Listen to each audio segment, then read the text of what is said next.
جو شخص اپنے پروردگار کے پاس گناہگار ہو کر آئے گا تو اس کے لیے جہنم ہے جس میں نہ وہ مرے گا نہ جیے گا، اور جو اس کے روبرو ایماندار ہو کر آئے گا اور عمل بھی نیک کیے ہوں گے تو ایسے لوگوں کے لیے اونچے اونچے درجے ہیں، یعنی ہمیشہ رہنے کے باغ جن کے نیچے نہریں بہ رہی ہیں، ہمیشہ ان میں رہیں گے، اور یہ اس شخص کا بدلہ ہے جو پاک ہوا۔ اور ہم نے موسیٰ کی طرف وہی بھیجی کہ ہمارے بندوں کو راتوں رات نکال لے جاؤ، پھر ان کے لیے سمندر میں لاٹھی مار کر خشک رستہ بنا دو، پھر تم کو نہ فرعون کے آ پکڑنے کا خوف ہوگا اور نہ غرق ہونے کا ڈر۔ پھر فرعون نے اپنے لشکروں کے ساتھ ان کا تعاقب کیا تو سمندر کی موجوں نے ان پر چڑھ کر انہیں ڈھانک لیا، یعنی ڈبو دیا، اور فرعون نے اپنی قوم کو گمراہ کر دیا اور سیدھے رستے پر نہ ڈالا۔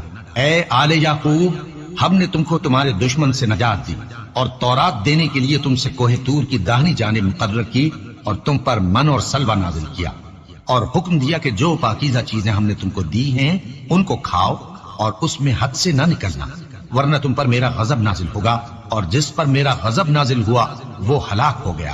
اور جو توبہ کرے اور ایمان لائے اور عمل نیک کرے پھر سیدھے رستے چلے اس کو میں بخش دینے والا ہوں۔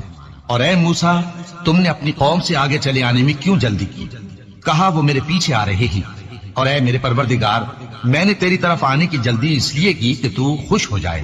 فرمایا کہ ہم نے تمہاری قوم کو تمہارے بعد آزمائش میں ڈال دیا ہے، اور سامری نے ان کو بہکا دیا ہے۔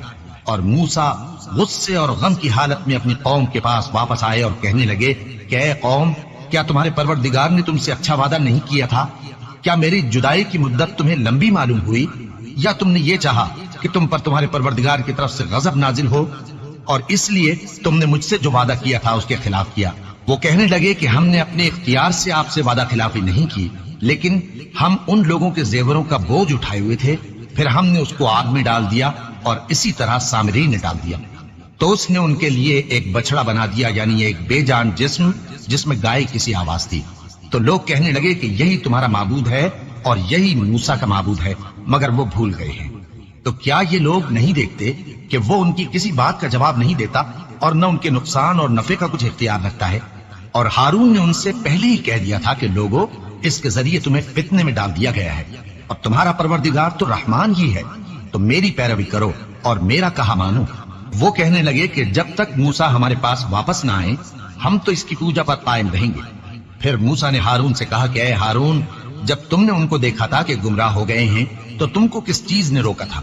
یعنی اس بات سے کہ تم میرے پیچھے چلے آؤ، بھلا تم نے میرے حکم کے خلاف کیوں کیا؟ کہنے لگے کہ اے ماں جائے، میری داڑھی اور سر کے بالوں کو نہ پکڑیے، میں تو اس سے ڈرا کہ آپ یہ نہ کہیں کہ تم نے بنی اسرائیل میں تفرقہ ڈال دیا اور میری بات کو ملحوظ نہ رکھا۔ موسیٰ نے فرمایا تو اے سامری، تیرا کیا حال ہے؟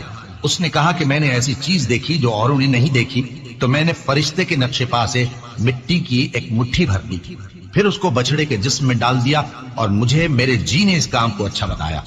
موسیٰ نے کہا جا، تجھ کو دنیا کی زندگی میں یہ سزا ہے کہ کہتا رہے کہ مجھ کو ہاتھ نہ لگانا، اور تیرے لیے ایک اور وعدہ ہے، یعنی عذاب کا جو تجھ سے ٹل نہ سکے گا۔ اور جس معبود کی پوجا پر تو جمع ہوا تھا اس کو دیکھ، ہم اسے جلا دیں گے، پھر اس کی راکھ کو اڑا کر دریا میں بکھیر دیں گے۔ تمہارا معبود تو اللہ ہی ہے، جس کے سوا کوئی معبود نہیں، اس کا علم ہر چیز پر محیط ہے۔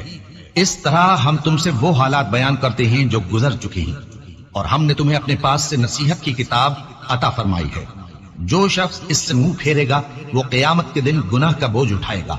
ایسے لوگ ہمیشہ اس عذاب میں مبتلا رہیں گے، اور یہ بوجھ قیامت کے روز ان کے لیے برا ہوگا، جس روز سور پھونکا جائے گا، اور ہم گناہگاروں کو یوں اکٹھا کریں گے کہ ان کی آنکھیں نیلی نیلی ہوں گی۔ تو وہ آپس میں آہستہ آہستہ کہیں گے کہ تم دنیا میں صرف 10 ہی دن رہے ہو، جو باتیں یہ کریں گے ہم خوب جانتے ہیں۔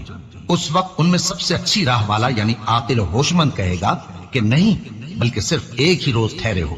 اور اے نبی صلی اللہ علیہ وآلہ وسلم، لوگ تم سے پہاڑوں کے بارے میں دریافت کرتے ہیں، کہہ دو کہ میرا رب ان کو راکھ بنا کر بکھیر دے گا، پھر زمین کو ہموار میدان کر چھوڑے گا جس میں تم کوئی نشیب و فراز نہ دیکھو گے۔